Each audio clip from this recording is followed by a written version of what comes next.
आप लोग को एक चैप्टर पढ़ा रहे थे उष्मा स्थानांतरण। उष्मा स्थानांतरण चैप्टर के जो है न्यूमेरिकल आपको बताने जा रहे हैं, और न्यूमेरिकल लगाने से पहले स्पष्ट है कि आप लोगों को इस चैप्टर के फार्मूले आने चाहिए। तो फार्मूले बता रहे हैं, ध्यान से देखो जरा। ये एक ऐसा चैप्टर है हिमांशु गुप्ता जिसमें न्यूमेरिकल के लिए सूत्र बहुत है और इसकी सवालें महत्वपूर्ण भी है कंपटीशन दृष्टिकोण से। बाकी आपके स्कूलों के लिए तो महत्वपूर्ण नहीं है। आप लोगों के स्कूलों के लिए प्रतापगढ़ में मैं 8-10 सवालें जान रहा हूँ कि वही 8-10 लगवा दो, उसी से एग्जाम में आ जाएगा।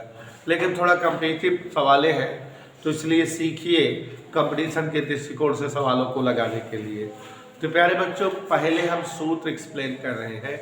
अब आप याद करो, इस चैप्टर में सबसे पहले आपने जो सूत्र पाया उसके बाद जो पाया याद नहीं होगा।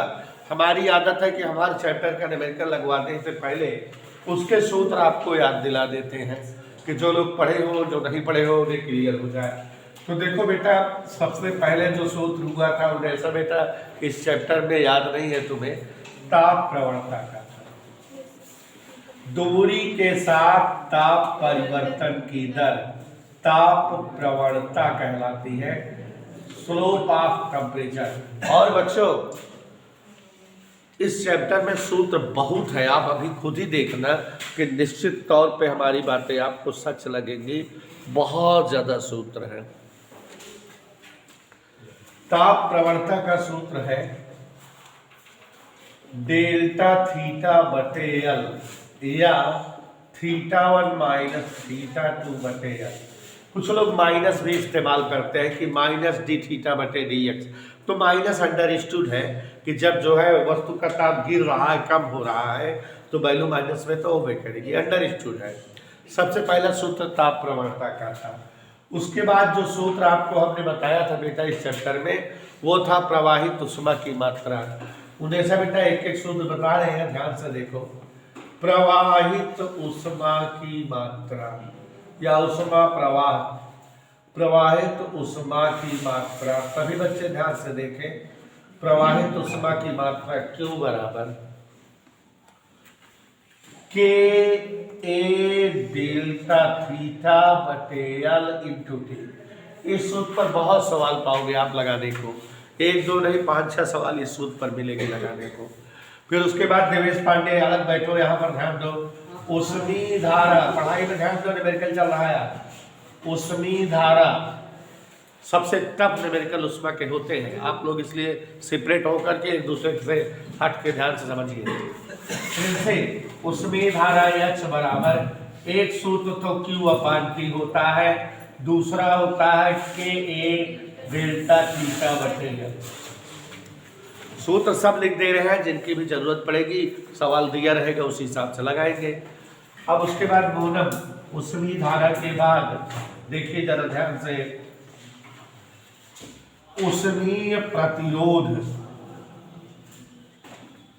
उष्मीय प्रतिरोध R का 2 सूत्र बताए थे बेटा, तापांतर बटे उष्मी धारा या L/KA।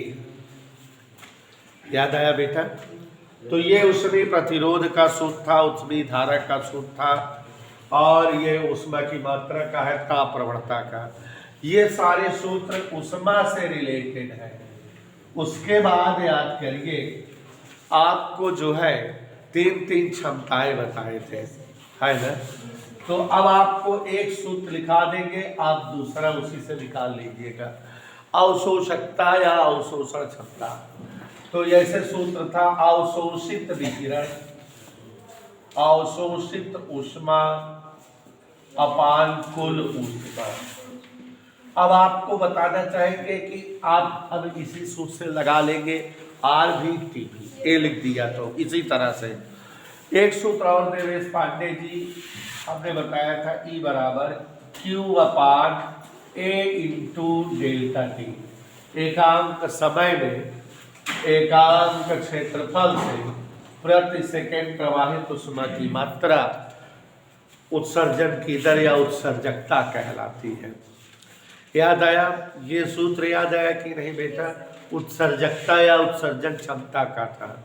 उसके बाद बच्चों जो सूत्र कल अभी आपने पढ़े थे, जिन पर जो है सवालें बहुत ज्यादा आएगी, वो ये था कि विकिरण ऊर्जा E बराबर या Q बराबर चाहे जो लिखो सिग्मा T की पावर 4, और इससे सूत्र बनता है E1 अपान E2 T1 पावर 4 अपान T2 पावर 4। इस पर सवाल जरूर मिलती है। उन्हें सब बेटा ऐसे ही सूत्र बताए थे वेन का नियम, लेम्डा m इंटू टी बराबर बी। इससे सूत्र बनता है lambda m upon lambda dash m equal T dash upon T. ऐसे अलग अलग तरंग दैर्घ्य दिया रहेगा तो ताप उलट जाता है। बस इन्हीं सूत्रों पर हमें सवाल मिलेंगे। सवाल बहुत टेक्निकल है इस चैप्टर में। कंपटीशन में इस चैप्टर से और इसके आगे वाला एक चैप्टर है उष्मागतिकी, उससे आती है। उष्मागतिकी तो जान लीजिए 12th तो बीएससी पढ़ोगे तो बीएससी में पूरा का पूरा एक पेपर उष्मागतिकी है, बहुत डीप में है। और वो सारी चीज़ें जो बीएससी में इंटर में है, लेकिन थोड़ा थोड़ा। पहला क्वेश्चन पढ़ रहे हैं बेटा नाडिया वाला। स्थायी अवस्था में, किस अवस्था में बेटा नाडिया वाला? 0.5 मीटर लंबी छड़ के मुक्त सिरों के ताप 60 डिग्री सेंटीग्रेड व 0 डिग्री सेंटीग्रेड है। ताप प्रवणता बताओ। तो देखो बेटा नाडिया वाला यहाँ ध्यान दो। पहला ताप 60 डिग्री सेल्सियस है, दूसरा ताप 0 डिग्री सेल्सियस है, लंबाई 0.5 सेमी है। 0.5 सेमी का है, 5 मीटर का है। हाँ मीटर बोले। ताप प्रवणता, तो देखो बेटा ताप प्रवणता का सूत्र हमने बताया कि माइनस अंडर स्टूड होता है, लगाओ या ना लगाओ चलता है। जैसे हमने लगा भी गया, एनी डाउट? और कब 60 माइनस 0/0.5।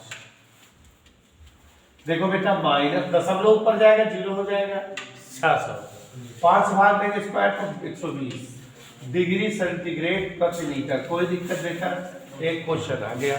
ठीक है, अगला। हाँ देखो अगला सवाल पढ़ रहे हैं, थोड़ा तेज लगा लो, जल्दी मिटाएंगे अभी। 0.5 मीटर लंबी धातु की छड़ में ताप प्रवणता 40 डिग्री सेंटीग्रेड प्रति मीटर है। टेक्निकल क्वेश्चन है। छड़ के तप्त सिरे का ताप 20 है, तो दूसरे ठंडे सिरे का ताप बताओ। बढ़िया सवाल है, कोई दिक्कत तो नहीं है, गौर से फरमाओ। कह रहा 0.5 मीटर लंबी छड़, इसी तरह से रियल बराबर कितना लिख दे स्क्वायर 0.5 मीटर। ताप प्रवणता कितना दिया है?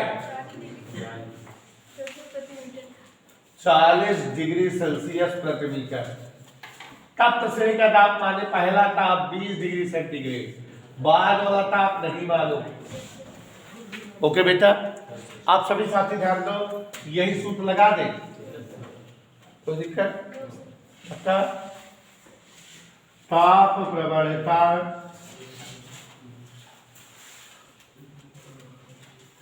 चालीस। ओके ओके, वैल्यू दिया है जैसे θ1 20 दिया है, कितना दिया है?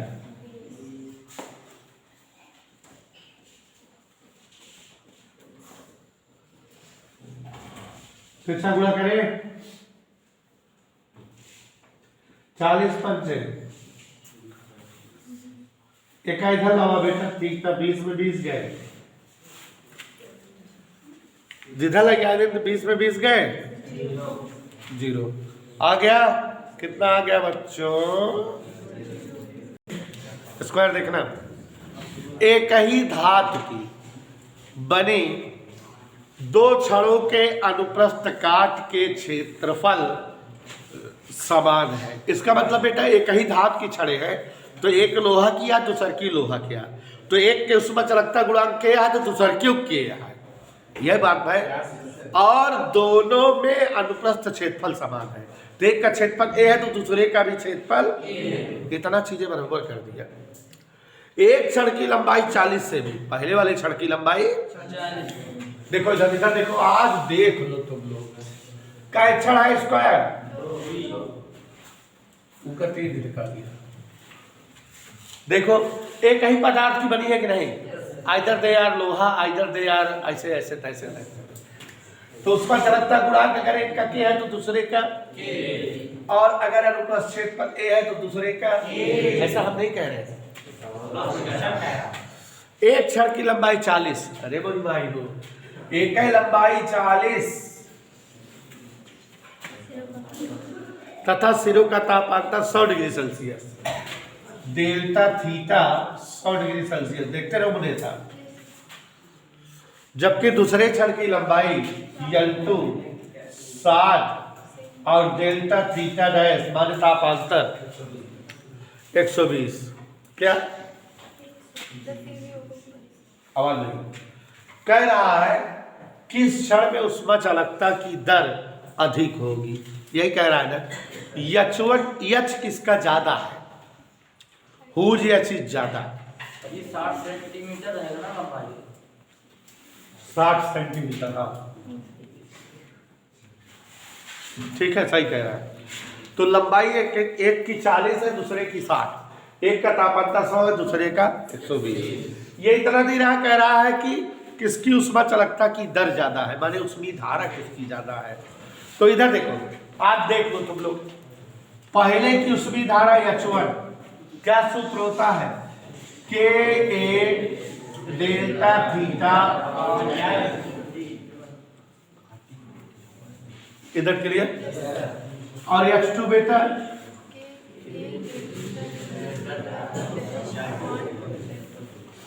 नहीं मानोगे, अनुराग दोनों डिवाइड करते हैं, H1 बटे H2, के कट गया, नीचे का ऊपर, ऊपर का नीचे, डेल्टा थीटा बटे डेल्टा थीटा डैश या L2 बाकी या मान करे स्क्वायर, डेल्टा थीटा 100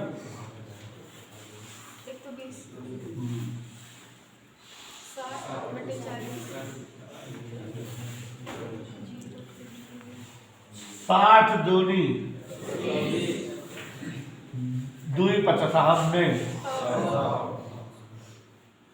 H1 बटे H2 बराबर के ज्यादा है, देखा अपने आप, H1 5 है, H2 4 है, क्या मतलब H1 ज्यादा है कि नहीं, होगी ज्यादा कि नहीं, ये बताओ ग्रहण है। पूछा था राम कि कौन की ऊष्मा चालकता ज्यादा है, तो पहली है, पहली की ऊष्मा चालकता ही ज्यादा फराम दूसरी के, समझ में आया उन्हें सब। H1 5 के है, H2 4 के है, माने पहली ज्यादा। अगला पढ़ो,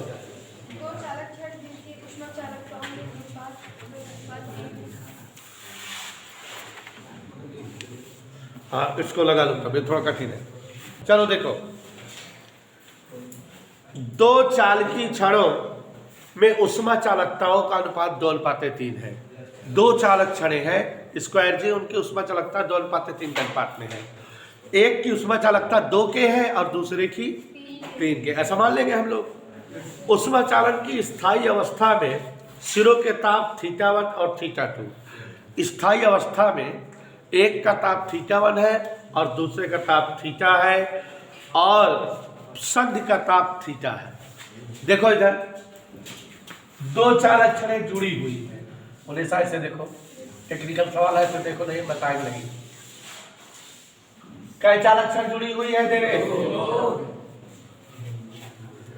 इसकी बेटा ऊष्मा चालकता गुणांक 2 के और इसका ऊष्मा चालकता गुणांक 3 के, दोनों का ऊष्मा चालकता गुणांक डिफर है।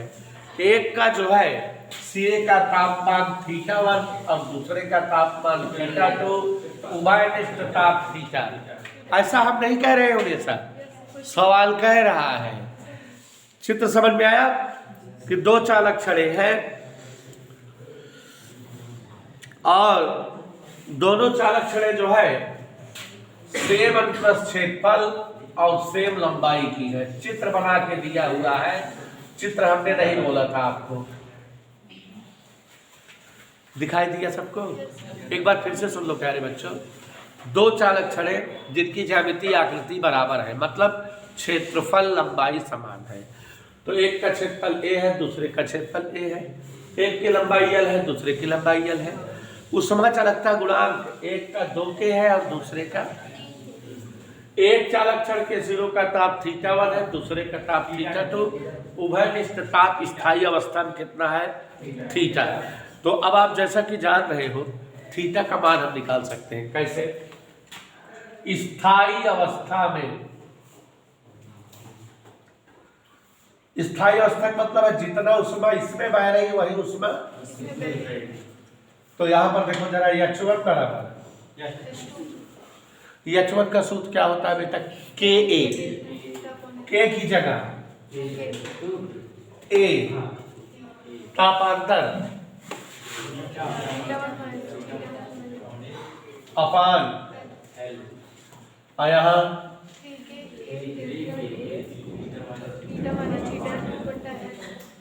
कहीं कोई दिक्कत बेटा? सवाल समझ के लगा रहे हैं हम लोग। L A K ब्रैकेट तोड़ दो,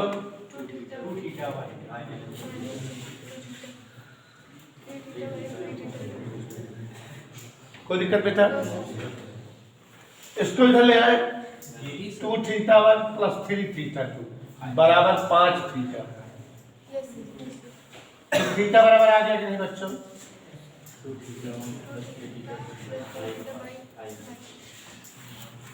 अब आगे सवाल पढ़े, सवाल पढ़े आगे क्या कह रहा है? अंजलि में पढ़। कह रहा है छड़ों की स्थिति परस्पर बदल दे, मतलब एकाहिया धाई दे, एकाहिया मतलब छिन्न छड़ों की स्थिति परस्पर बदल दे तो संधि का ताप थीटा डैश हो जाता है। इसका मतलब देखो ऐसा, पुनः छड़ों की स्थिति बदल दे मतलब ये 2k है, यहाँ 2k आ जाए और यहाँ 3k हो जाए। यहाँ θ1 है, यहाँ θ2 है, यहाँ थीटा डैश हो जाए। सिरों का ताप वही रहे, केवल क्षण बदलता है। ठीक है? तो क्या हो जाएगा? H1 बराबर H2 का पावर लगाएंगे। यहाँ देखो क्या सूत्र होगा, जो 2k है अब क्या लिखा जाएगा?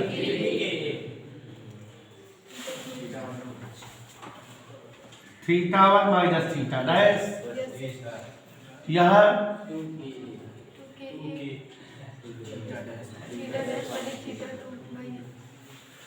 यही तो काट दो प्रशांत।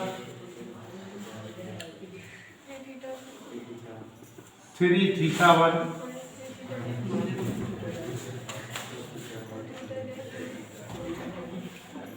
2θ2 इधर ला, 3 दो। नहीं समझ में आया बेटा? पक्का? तो यहाँ लिख रहे थीटा डैश बराबर 5 नीचे 3θ1 + 2θ2। पूछ क्या रहा है? थीटा पान थीटा डैश भाग दे दो, थीटा पान थीटा डैश। तो यह 5 कट जाए नीचे वाला, यह क्या ऊपर 3θ1 + 3θ2 नहीं 2θ1 और यहाँ यही सिद्ध करना है। हो गया? पांचवा कल लंबी है, हाँ कल लगा लेते, क्या करना है? दो विभिन्न पदार्थों के उष्मा चालकता गुणांकों में अनुपात 5:3 है।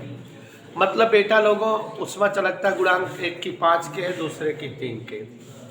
समान मोटाई की छड़ों का उसमें प्रतिरोध समान रखना हो, आर दोनों का बराबर है, ए दोनों का बराबर है कह रहा है,